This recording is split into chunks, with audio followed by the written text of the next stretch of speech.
Hello students. तो आज मैंने सोचा है कि क्यों नहीं सीजन के एंडिंग में बच्चों का जो बोर्ड एग्जामनी है या फिर जिनको नीट देना है या जिनको मेन देना है, तो उन सबको क्यों नहीं कुछ रिवीजन कराया जाए in the way of online. तो इस ख्याल के आने के बाद हमने सोचा कि फिर से एक बार सॉल्यूशन टॉपिक को कंटिन्यू किया जाए स्टार्टिंग से, जिसमें सारे बच्चों का रिवीजन होगा, क्योंकि सॉल्यूशन आप लोग बहुत दिन पहले पढ़े होंगे, तो बहुत कुछ उसमें हो सकता है कि आप भूल भी गए हों। इसलिए एक बार आपका रिवीजन हो जाए, और रिवीजन के ख्याल से आपके लिए ये वीडियो बनाया जा रहा है। जिन बच्चों ने सब्सक्राइब नहीं किया है वो सब्सक्राइब कर लें, ताकि उनको ज़्यादा से ज़्यादा लाभ मिल सकेगा। और जिन लोगों ने सब्सक्राइब कर लिया है वो फ्रीक्वेंटली वीडियो को वॉच करें, ताकि आपको ज़्यादा से ज़्यादा बेनिफिट मिल पाएगा। तो हम लोग शुरू करते हैं टॉपिक सॉल्यूशन। सॉल्यूशन टॉपिक में आपको बताया गया था कि solution is a homogeneous mixture of two or more substances. Two or more substances का जो होमोजेनस मिक्सचर होता है, हम लोग इसी को सॉल्यूशन बोलते हैं। Solution is a homogeneous mixture of two or more substances. Two or more substances के होमोजेनस मिक्सचर को हम क्या बोलते हैं? हम इसी को सॉल्यूशन बोलते हैं। सॉल्यूशन सॉलिड फेज में होते हैं तो आप उसको सॉलिड सॉल्यूशन बोलेंगे। सॉल्यूशन यदि लिक्विड फेज में एग्जिस्ट कर रहे हैं तो आप उसको लिक्विड सॉल्यूशन बोलते हैं। और सॉल्यूशन यदि गैसेस फेज में एग्जिस्ट कर रहे हैं तो आप उसे गैसेस सॉल्यूशन बोलते हैं। तो सॉल्यूशन का बेसिकली 3 टाइप है, जिसमें एक टाइप है सॉलिड सॉल्यूशन, दूसरा टाइप है लिक्विड सॉल्यूशन, और थर्ड टाइप है gaseous solution. Solid solution, liquid solution and gaseous solution. लेकिन यदि फर्दर हम क्लासिफाई करें इन सॉल्यूशन को on the basis of phases of solute and solvent, तो इन सब के थ्री टाइप्स बनते हैं। It means total 9 types of solution बनता है। पहले हम बात कर लेते हैं सॉल्यूशन का जो कंपोनेंट होता है, उसमें एक कंपोनेंट सॉल्यूट और दूसरा कंपोनेंट सॉल्वेंट होता है। तो सॉल्यूट का मतलब क्या होता है? जो डिजॉल्व होता है, और सॉल्वेंट का मतलब होता है जो डिजॉल्विंग मीडियम के तरह एक्ट करता है। The substance in which solute dissolve to form solution, that is called as solvent. And solute is that substance which dissolve in a suitable dissolving medium to form solution. Solute वो है जो एक suitable dissolving medium में dissolve होकर solution बनाएगा, और solvent वो है जो dissolving medium की तरह एक्ट करता है, जिसमें घुलते हैं कोई substance। जैसे वाटर में आप NaCl को dissolve कराएंगे तो NaCl क्या कहलाएगा? सॉल्यूट। और वाटर क्या कहलाएगा? सॉल्वेंट। उसी तरह से आप अल्कोहल और वाटर को मिक्स करते हैं तो अल्कोहल और वाटर दोनों एक दूसरे में किसी भी प्रोपोर्शन में सॉल्युबल होता है। इन दैट कंडीशन जिसका अमाउंट ज़्यादा होगा हम उसको सॉल्वेंट बोलेंगे, और जिसका अमाउंट कम होगा आप उसको सॉल्यूट बोलते हैं। इट मीन जिनके मोल ज़्यादा होंगे आप उनको सॉल्वेंट बोलेंगे, जिनके मोल कम होंगे उनको हम लोग सॉल्यूट बोलते हैं। तो सॉल्यूट और सॉल्वेंट के फेज के बेसिस पर हम सॉल्यूशन को जब क्लासिफाई करते हैं तो टोटल 9 टाइप का सॉल्यूशन होता है। सॉलिड सॉल्यूशन जो फर्स्ट टाइप है, इसके 3 टाइप बनते हैं। इसमें आपको सॉल्यूट और सॉल्वेंट जब दोनों ही सॉलिड होते हैं तब एक टाइप होगा। जब आपको सॉल्यूट लिक्विड हो और सॉल्वेंट सॉलिड हो तो दूसरा टाइप बनेगा। सॉल्यूट जब गैस हो और सॉल्वेंट जब सॉलिड हो तो तीसरा टाइप का सॉल्यूशन होगा। ये 3 टाइप के सॉलिड सॉल्यूशन हो गए। इसमें एग्जाम्पल यदि ले, सॉलिड सॉल्यूशन में सॉलिड और सॉलिड, सॉल्यूट और सॉल्वेंट दोनों जब सॉलिड होगा, सॉलिड सॉल्यूशन जिसको बोलेंगे, इसमें सॉल्यूट भी सॉलिड और सॉल्वेंट भी सॉलिड। तो इसमें एग्जाम्पल हम लोग एलॉय लिख सकते हैं, होमोजेनस मिक्सचर ऑफ 2 और मोर मेटल्स को हम लोग एलॉय बोलते हैं। तो एलॉय में क्या होता है, 2 मेटल को आप मेल्ट करा देते हैं और मेल्ट करा के उसको मिक्स कर देते हैं और फिर से उसको कूल करके रिक्रिस्टलाइज कर देते हैं, तो सॉलिड सॉल्यूशन में वो कन्वर्ट हो जाता है।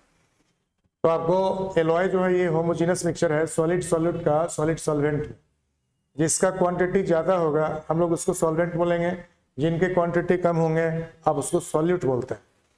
लिक्विड सब्सटेंस जब सॉलिड में डिजॉल्व करेगा, जैसे जिंक और मरकरी का अमलगम हम बोलते हैं, जिसमें मरकरी लिक्विड मेटल है और जिंक जो है वो सॉलिड मेटल है। तो ये दोनों जो जब मिक्स हो जाते हैं, लिक्विड मेटल और solid metal, zinc mercury, zinc is solid metal and mercury is liquid metal, दोनों को मिक्स कर देंगे तो ये अमलगम बन गया।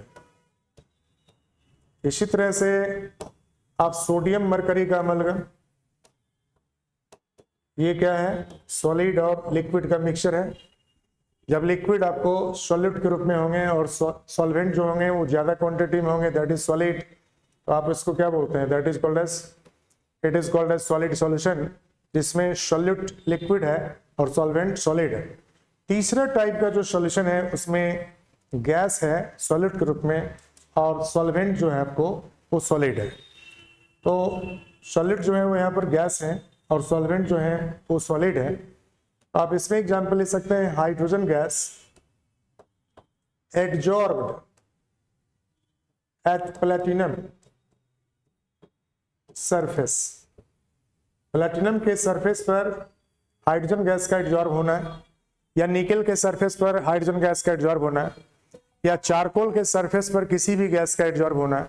ये क्या है, this is the example of solid solution, जिसमें सॉल्यूट जो है वो गैस के फेज में है और सॉल्वेंट जो है वो सॉलिड फेज में है, और दोनों जब एक दूसरे से मिक्स हो जाते हैं तो ये सॉलिड फेज में ही होते हैं, इसलिए आप इसको क्या बोलते हैं, सॉलिड सॉल्यूशन बोलते हैं। इसी तरह से लिक्विड सॉल्यूशन दूसरा टाइप है सॉल्यूशन का। इस लिक्विड सॉल्यूशन के भी 3 टाइप हैं, इसमें भी आपको 3 टाइप है। जब सॉल्यूट आपको सॉलिड होगा और सॉल्वेंट जो डिजॉल्विंग मीडियम की तरह एक्ट करता है वो लिक्विड होंगे, सॉल्वेंट हमेशा लिक्विड ही रहेगा लिक्विड सॉल्यूशन में। सॉल्यूट आपका सॉलिड भी हो सकता है, लिक्विड भी हो सकता है और गैस भी हो सकता है, लेकिन सॉल्वेंट हमेशा क्या होगा, लिक्विड होगा। तो सॉलिड सब्सटेंस जब लिक्विड सॉल्वेंट में डिजॉल्व होते हैं तो उसका एग्जांपल हम लोग क्या लेंगे, दिस इज NaCl सॉल्यूशन, नमक और पानी को मिला दीजिए, saline water, that is NaCl solution.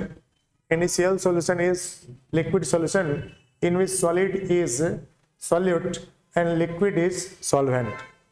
उसी तरह से आप ग्लूकोज सॉल्यूशन ले लीजिए, ग्लूकोज क्या है, सॉल्यूट है और वो सॉलिड है, और वाटर क्या है, दैट इज लिक्विड है, तो आप ये लिक्विड सॉल्यूशन का एग्जांपल ले सकते हैं। लिक्विड एंड लिक्विड, जैसे अल्कोहल और वाटर का मिक्सचर है, अल्कोहल को और वाटर को किसी भी प्रोपोर्शन में मिक्स कर सकते हैं, तो ये आपको लिक्विड एंड लिक्विड का सॉल्यूशन होगा। और गैसेस सॉल्यूशन, गैसेस सब्सटेंस जब सॉलिड के रूप में लिक्विड सॉल्वेंट में डिजॉल्व करता है, हम लोग इसको भी लिक्विड सॉल्यूशन बोलेंगे। जब गैसेस सब्सटेंस सॉलिड के रूप में आपको सॉल्वेंट में डिजॉल्व हो जाता है।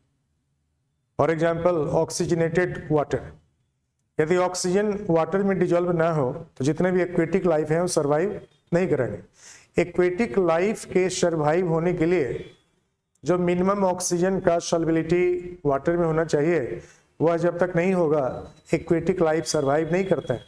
तो आपको जैसे फिश का रेस्पिरेशन होता है, जो ऑक्सीजन सॉल्युबल होता है वाटर में, उससे जितने भी एक्वेटिक एनिमल्स हैं वह जो सॉल्युबल ऑक्सीजन होता है वाटर में उसी से रेस्पिरेशन करते हैं। तो आपको गैसेस सब्सटेंस जब आपको सॉल्वेंट में डिजोल्व करते हैं तो उसके लिए आप एग्जाम्पल लिख सकते हैं ऑक्सीजनेटेड वाटर, ऑक्सीजनेटेड वाटर। या जब कार्बन डाइऑक्साइड को वाटर में डिजोल्व कर देते हैं तो उससे आप सॉफ्ट ड्रिंक बनाते हैं। CO2 गैस को वाटर में डिजोल्व करा के आप सॉफ्ट ड्रिंक बनाते हैं, कार्बोनेटेड ड्रिंक बनाते हैं। हम लोग इसको क्या बोलेंगे, सॉफ्ट ड्रिंक भी इसका एग्जाम्पल हो सकता है। ठीक है, ऑक्सीजनेटेड वाटर और soft drink that is CO2 and H2O का जब सॉल्यूशन बनेगा इसमें कार्बोनिक एसिड बन जाता है और यही कार्बोनिक एसिड डिजोल्व हो जाता है वाटर में H+ ion, it means hydronium ion और बाइकार्बोनेट आयन के रूप में, और ये एक बफर सॉल्यूशन के रूप में आपको सॉफ्ट ड्रिंक में प्रेजेंट रहता है। इसके बाद है तीसरा टाइप गैसेस सॉल्यूशन का। इसमें आपको सॉल्वेंट तो गैस ही होते हैं ऑलवेज, गैसेस सॉल्यूशन में सॉल्वेंट क्या होगा, हमेशा गैस रहेगा, लेकिन सॉल्यूट जो होगा वो सॉलिड भी हो सकता है, लिक्विड भी हो सकता है और गैस भी हो सकता है। तो यहाँ भी 3 टाइप के ये हो जाते हैं। सॉलिड सब्सटेंस, सॉलिड सॉल्यूट जब गैसेस सॉल्वेंट में डिजोल्व होगा तो एक तरह का सॉल्यूशन होगा। लिक्विड सॉल्यूट जब गैसेस सब्सटेंस में डिजोल्व हो जाएंगे दूसरे तरह के सॉल्यूशन हो गए। गैसेस सब्सटेंस जब गैस में डिजोल्व हो गए तो तीसरे तरह के सॉल्यूशन हो गया। तो आपको इसमें जो एग्जाम्पल हम लोग लेंगे, सॉलिड सब्सटेंस जब गैस में डिजोल्व होगा, जैसे कैम्फर, कपूर इन नाइट्रोजन। कपूर को यदि आप खुला छोड़ देते हैं तो इवेपोरेट हो जाता है, तो उसका जो वेपर बन गया वो कहाँ गया, गैस में मिक्स हो गया। तो कैम्फर का इवेपोरेशन होकर नाइट्रोजन में मिक्स हो गया। एयर में नाइट्रोजन सबसे ज्यादा है 78%, तो नाइट्रोजन को हम लोग सॉल्वेंट कंसीडर करेंगे। तो कैम्फर इन नाइट्रोजन क्या है, दैट इज सॉल्यूशन। तो आपको ये गैसेस सॉल्यूशन हो गया। उस तरह से लिक्विड सब्सटेंस को आप जब गैस में डिजोल्व कराएंगे, जैसे वाटर का इवेपोरेशन होता रहता है, रिवर से, सी से वाटर का इवेपोरेशन होते रहते हैं, और वाटर का इवेपोरेशन होकर ये आपको गैस के साथ में, एयर के साथ में मिक्स हो जाता है। तो आपको मॉइस्ट एयर इसको बोलते हैं। मॉइस्ट एयर मतलब इसमें वाटर वेपर है, एयर के साथ में वाटर वेपर है, वाटर वेपर और एयर का mixture, that is called as moist air. Gases substance जब गैसेस सब्सटेंस में डिजोल्व हो जाए, इट मीन सॉल्वेंट भी गैस और सॉलिड भी गैस, तो इसका जो मिक्सचर है, आप नाइट्रोजन और ऑक्सीजन और कार्बन डाइऑक्साइड जानते हैं, ये तीनों मेन कंस्टिट्यूएंट है एयर का। तो इस तरह के होमोजेनियस मिक्सचर जिसमें आपको all the components are gases, जिसमें आपको सॉल्वेंट भी गैस है और सॉलिड भी गैस है। सबसे ज्यादा 78% नाइट्रोजन है, सबसे ज्यादा मूल नाइट्रोजन का ही होगा, तो यही सॉल्वेंट होंगे। और बाकी जो इसमें कम क्वांटिटी में घुला हुआ है, जो डिजोल्व्ड है, जिनके मूल कम है, वो सॉलिड के रूप में होंगे। तो इस तरह से हम लोग सॉल्यूशन के टोटल 9 टाइप में क्लासिफिकेशन करते हैं। अब सॉल्यूशन के कंसंट्रेशन की बात करते हैं। सॉल्यूशन का जो कंसंट्रेशन है, कंसंट्रेशन का मतलब होता है किस क्वांटिटी में सॉल्यूट और सॉल्वेंट सॉल्यूशन में मौजूद है।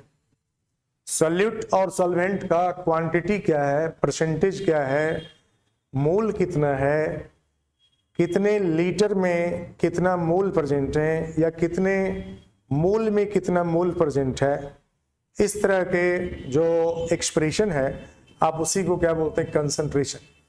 मेनली हम कह सकते हैं कि यह अमाउंट को दर्शाता है, क्वांटिटी को दर्शाता है, अमाउंट को दर्शाता है, कितने कितने क्वांटिटी में कौन कौन से कंपोनेंट सॉल्यूशन में मौजूद हैं, उस अमाउंट को एक्सप्रेस करने को हम लोग क्या बोलते हैं, that is called as concentration of solution.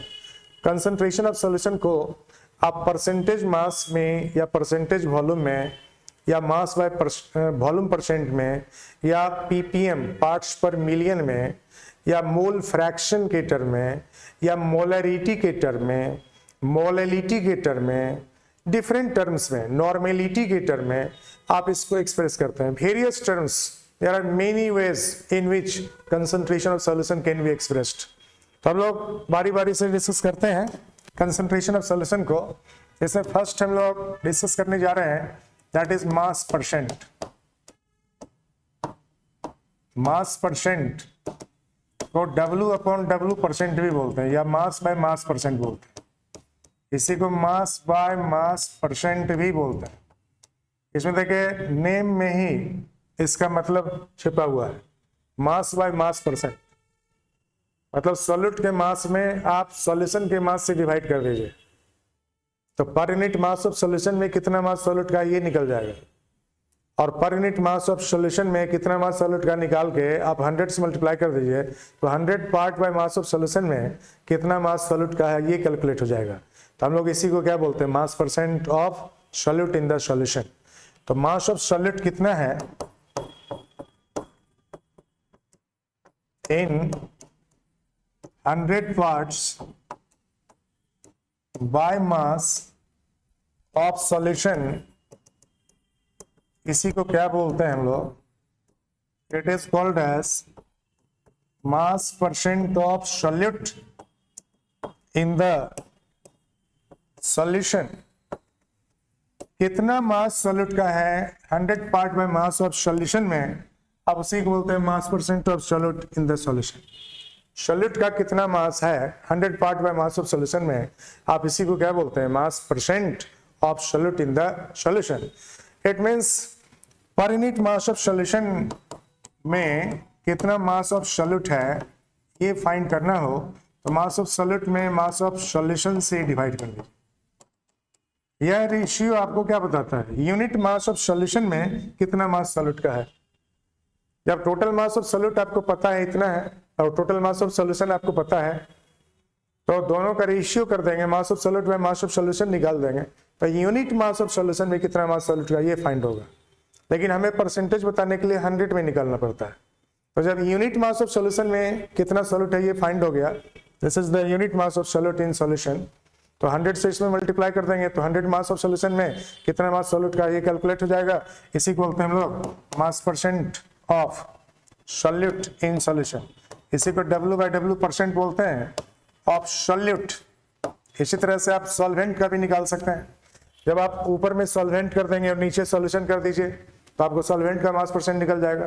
वैसे परसेंटेज का सम तो 100 होता है, यदि आपको सॉल्यूट का मास परसेंट फाइंड हो गया तो 100 में माइनस कर दीजिए इस वैल्यू को, तो आपको मास परसेंट ऑफ सॉल्वेंट कितना होगा ये भी कैलकुलेट हो जाता है।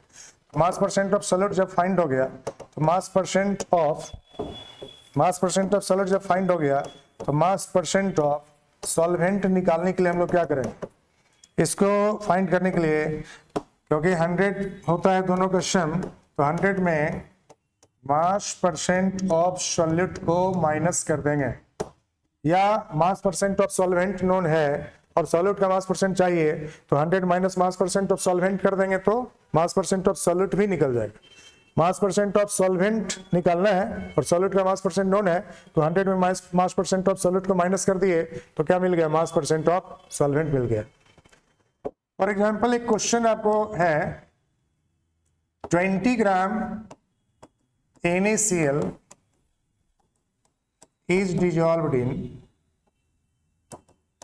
20 ग्राम NaCl is dissolved in 90 gram water. तो फाइंड करना है मास percent of NaCl in it.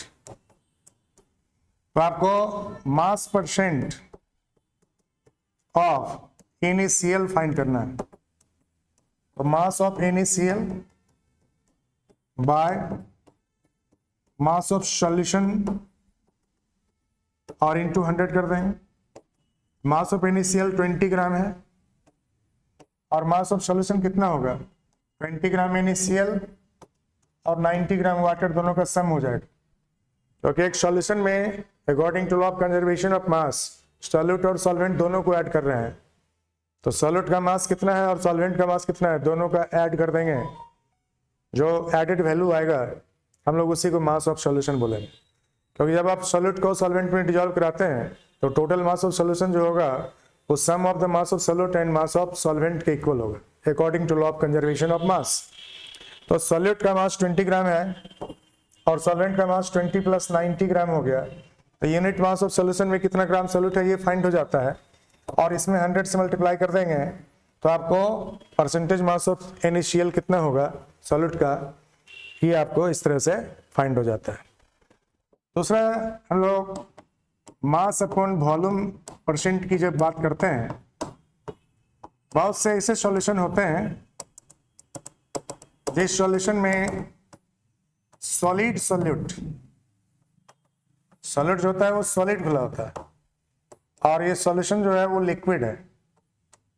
Solution जो है ये लिक्विड सॉल्यूशन है, और सॉलिड जो है वो सॉलिड है।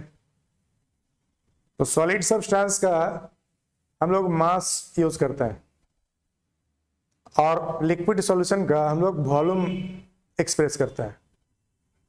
जैसे वाटर है उसका लीटर में बताते हैं, लीटर, 1 लीटर, 2 लीटर, उसके लिए वॉल्यूम का यूज ज़्यादा करता है। और जो सॉलिड सब्सटेंस है, जैसे शुगर है, ग्लूकोज है, NaCl है, कुछ भी है सॉलिड सब्सटेंस है, उसके लिए हम लोग ग्राम किलोग्राम का यूज करते हैं।